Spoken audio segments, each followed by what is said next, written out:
L'église Saint-Aubin de Champron-en-Perche a été construite au Xe siècle, du temps de Geoffroy II, comte du Perche.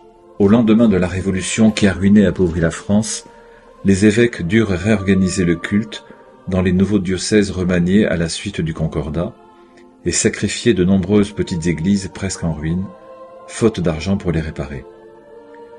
Monseigneur Chartier de la Roche, évêque de Versailles et de Chartres, s'exprima en 1806 en ces termes: « Pourquoi ôter aux fidèles des paroisses supprimées la consolation d'aller prier Dieu dans leur église et sur le tombeau de leur père ?» Le préfet de l'époque répondit à cette supplique en ordonnant d'arracher en entier les fondations des églises démolies pour éviter des ferments de discorde au sein de la population.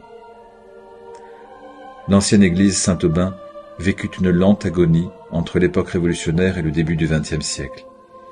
Les poutres du XIe et XIIe siècle disparurent. Le lavabo Renaissance finement sculpté fut encastré sous le porche du château Saint-Jean. Les pierres formant l'arc du portail d'entrée furent subtilisées. Toutefois, un groupe de champronnés a commencé des travaux de conservation de ce qu'il reste de cette église, pour la plus grande gloire de Dieu et la mémoire de Saint-Aubin. Né en 468, ce natif de Languédic, près de Lorient, fut sacré par le peuple évêque d'Angers. Il œuvra pour adoucir le sort des prisonniers et racheter les captifs des barbares. Malgré l'opposition de nombreux évêques craintifs qui se taisaient, il sut également imposer le respect des liens sacrés du mariage aux grands seigneurs de l'époque mérovingienne.